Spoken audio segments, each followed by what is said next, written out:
4 years, 4 whole years I'd been married to Craig, watching him live his pathetic, predictable life like some kind of robot programmed for maximum boredom. Every single morning at exactly 7:15, he'd shuffle to the kitchen in those ridiculous plaid pajama pants his mother bought him, make his coffee with the precision of a chemist, then spend 20 minutes checking the weather app on his phone like he was planning an Arctic expedition instead of driving 15 minutes to his soul-crushing insurance job. The man actually counted his pens before putting them in his briefcase. Who does that? Meanwhile, I'm getting ready for actual important work, dealing with real deadlines and intelligent colleagues who understand that life is supposed to have some excitement, some spontaneity. I deserved better than this mind-numbing routine. I deserved conversations that didn't revolve around deductibles and premium adjustments. I deserved someone who could surprise me, who could make me laugh without it being some dad joke. About actuarial tables. Craig was a good man, I suppose, in that boring, reliable way that makes you want to scream into a pillow. He paid the bills on time, never forgot to take out the trash, and treated me well enough, but Jesus Christ, the man had the personality of lukewarm oatmeal. That's probably why I didn't feel particularly guilty when Andrew started flirting with me at work. Andrew was everything Craig wasn't. Spontaneous, funny, unpredictable. He had this way of making even mundane office conversations feel electric, like we were sharing some delicious secret. When he complimented my presentations or made jokes about our incompetent manager, I felt alive in a way I hadn't in years. Craig would come home and ask about my day with that same polite interest. He showed everything, like he was checking items off his good husband list, while Andrew actually listened, actually engaged, actually made me feel like I was worth paying attention to. The work from home arrangement made everything easier. Craig would leave for his office at exactly 8:30, return at exactly 6:15, and never deviate from his schedule unless the building was literally on fire. It gave me freedom I hadn't realized I was craving.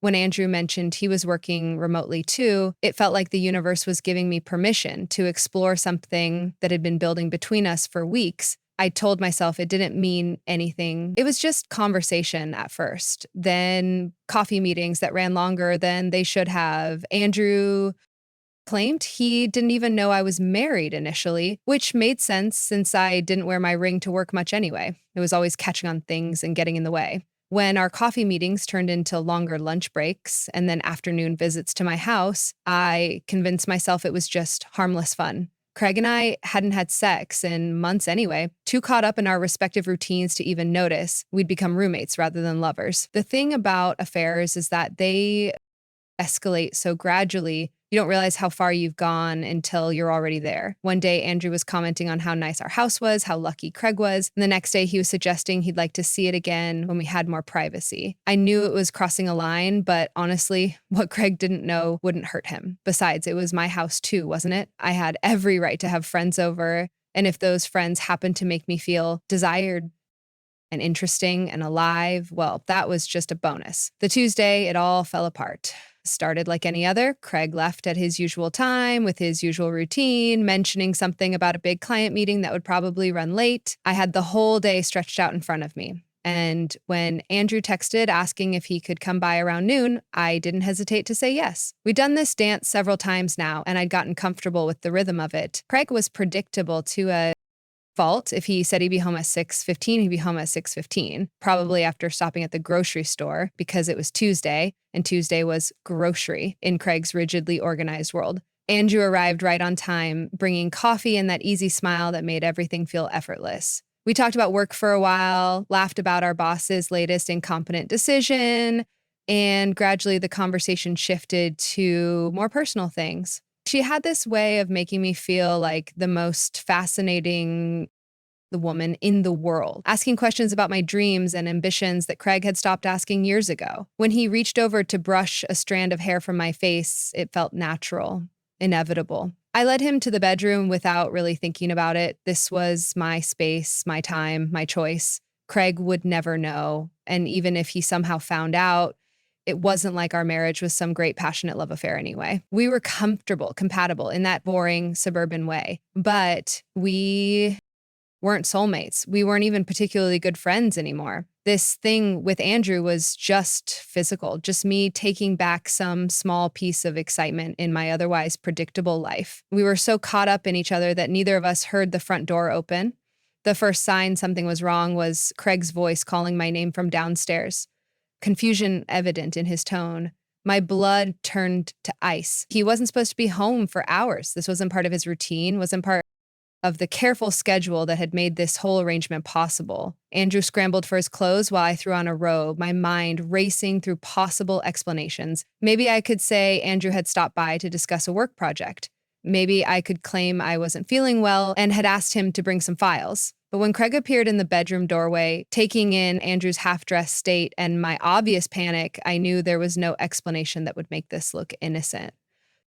Craig just stood there for a moment, and I could see him processing what he was seeing, that methodical mind of his working through the evidence like he was calculating an insurance claim. When he finally spoke, his voice was eerily calm. "I'd like you to explain what's going on here." The reasonable tone somehow made it worse. I'd expected yelling, accusations, drama. Instead, I got Craig being Craig, measured, controlled, probably already planning his next move. It pissed me off, honestly. Even catching his wife in bed with another man, he couldn't manage to show some genuine emotion. "It didn't mean anything," I said quickly, the words tumbling out before I could stop them. "It was just a stupid mistake, Craig. You're blowing this completely out of proportion." Andrew was frantically pulling on his shirt, looking between Craig and me like he was trying to figure out the safest exit strategy. Craig's attention shifted to him, and I saw something flicker in my husband's expression that I'd never seen before, something cold and calculating that made me suddenly aware of how much bigger Craig was than Andrew's skinny frame. "This is all just a misunderstanding that's gotten out of hand," I continued, hoping to de-escalate whatever was building in the room. "If you just let me explain properly, we can work this out like adults." But Craig wasn't listening to me anymore.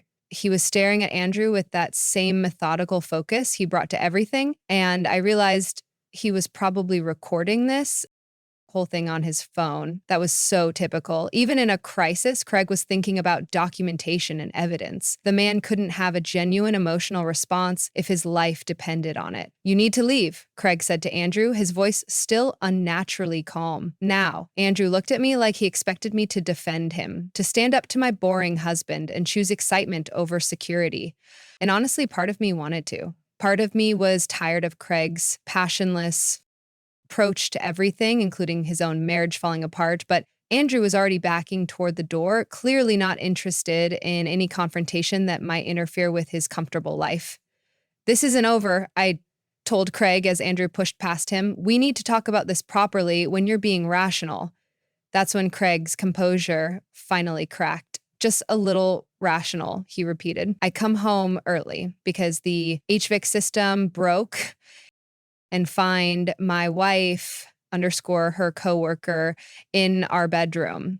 And you want to talk about rational? The profanity sounded wrong coming from Craig's mouth. He never swore, never raised his voice, never showed any passion about anything. It should have been satisfying to finally get a real reaction from him, but instead it just made me angrier. Where was this energy when our marriage was slowly dying of boredom? Where was this intensity when I was practically begging him to be more spontaneous, more interesting, more anything? Andrew had made it to the front door, but Craig followed and I trailed behind them, suddenly worried about what my methodical husband might do when his precious routine was this thoroughly disrupted. Craig might be boring, but he was also significantly larger than Andrew, and there was something in his posture that suggested his famous self-control might be reaching its limits. "Look, man, I didn't know she was married," Andrew said, which was complete underscored. We all knew it. This doesn't have to be a big deal, Craig laughed, but it wasn't a pleasant sound. "Doesn't have to be a big deal. You're my wife in my house, and it doesn't have to be a big deal." "Craig, stop," I said, moving between them. "You're scaring him." "Good," Craig replied. And that's when Andrew made the stupidest decision of his life and swung at my husband. I'd never seen Craig fight before. In 4 years of marriage, I'd never seen him do anything more physical than move furniture. But when Andrew's fist connected with his jaw. Something primal took over. Craig absorbed the hit like it was nothing, then responded with a punch that sent Andrew stumbling backward into our coffee table. "You're going to kill him," I screamed, watching Andrew try to scramble away from Craig's advance. But Craig wasn't out of control the way I'd expected. He was methodical, even in violence, landing precise hits that dropped Andrew to the floor and then stopping when it was clear the fight was over. Andrew was conscious, but clearly done, holding his ribs and making pathetic whimpering sounds that honestly disgusted me. This was the man I'd risked my marriage for, this coward who couldn't even defend himself properly. Craig stood over him, breathing hard, and I realized my husband wasn't the weak, boring man I'd convinced myself he was. He was controlled, disciplined, and apparently capable of serious violence when pushed too far. That's when my own control snapped. I launched myself at clawing at his face with my nails, trying to mark him the way he'd marked Andrew. "Get away from him," I shrieked. "Leave him alone." Craig caught my wrists easily, holding me at arm's length while I struggled against his grip. My nails had left bloody scratches across his cheek, and I felt a savage satisfaction at the sight. At least now he'd have some visible evidence of what his boring, passionless approach to life had cost us both. "Brittany, stop," he said, and the disappointment in his voice was somehow worse than anger would have been. "Just stop." But I couldn't stop. 4 years of frustration and resentment were pouring out of me, and Craig was the perfect target for all of it. "This is your fault," I screamed. "If you weren't so boring, so predictable, so completely inadequate, none of this would have happened." Craig released my wrists and stepped back, pulling out his phone. "I'm calling the police," he said calmly. "No," the word tore out of my throat. "Craig, please don't call the police. You're going to ruin my life over something that doesn't even matter." But he was already dialing, and I could see in his expression that my husband, the man I'd thought was too weak and boring to ever surprise me, had made a decision that would change everything. The Craig I thought I knew would have wanted to handle this quietly, would have been worried about embarrassment and gossip and keeping up appearances. Craig, the real Craig, apparently, was done protecting me from the consequences of my choices. The police arrived faster than I'd expected, and suddenly my living room was full of uniformed officers asking questions and taking statements. Craig had his evidence ready: photos, recordings, witness statements from the neighbors who'd heard the commotion. Even in crisis, he was organized and thorough. It was infuriating and impressive at the same time when they put handcuffs on me. I couldn't believe it was really happening. I was the victim here, wasn't I? Craig was the one who'd attacked Andrew, who'd refused to listen to reason, who'd escalated everything beyond any rational response. But apparently the scratches on Craig's face and Andrew's claim that I'd assaulted my husband were enough to make me a criminal in the eyes of the law. Andrew was arrested too, which gave me some small satisfaction. At least we were both suffering for this, both paying the price for Craig's vindictive overreaction.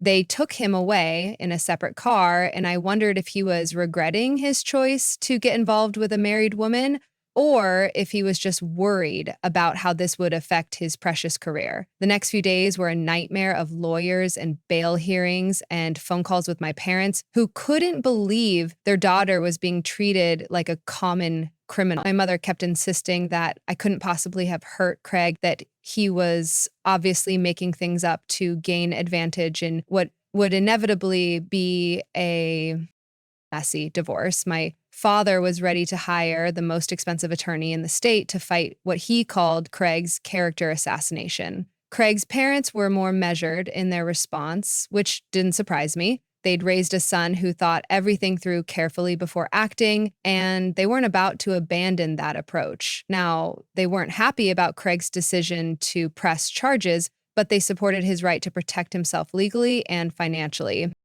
The fallout at work was almost worse than the legal consequences. Word had gotten out about the arrests, and HR launched an internal investigation that made every day at the office a humiliating ordeal. Andrew resigned rather than face the scrutiny, which I suppose was the smart play, but left me to deal with the gossip and speculation alone. They moved me to a different department and revoked my work from home privileges, effectively punishing me for being the victim of Craig's vindictive campaign.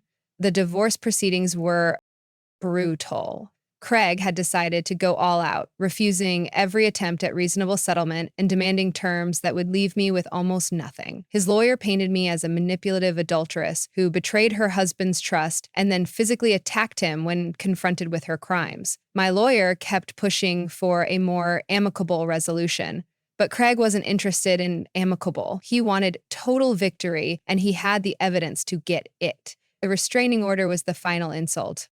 Craig claimed he feared for his safety, pointing to the scratches on his face and my unpredictable behavior during the confrontation. It meant I couldn't go back to the house, couldn't retrieve most of my belongings without police supervision, couldn't even contact him directly about the divorce proceedings. Everything had to go through lawyers, which made every conversation expensive and adversarial. Months later, sitting in my cramped apartment and preparing for yet another court date, I still couldn't quite believe how completely my life had been destroyed by one moment of bad timing. If Craig had stuck to his routine, if the HVAC hadn't broken, if he'd just been the predictable, boring man I'd married, none of this would have happened. Andrew and I would have had our fun and probably gotten bored with each other eventually, and life would have gone back to normal. Instead, I was facing criminal charges that could affect my career permanently, divorce terms that would leave me financially devastated, and a social stigma that followed me everywhere. The woman who'd felt entitled to excitement and passion and something more than suburban mediocrity was learning that actions have consequences. Even when those consequences seemed completely disproportionate to the crime, Craig had surprised me in the worst possible way.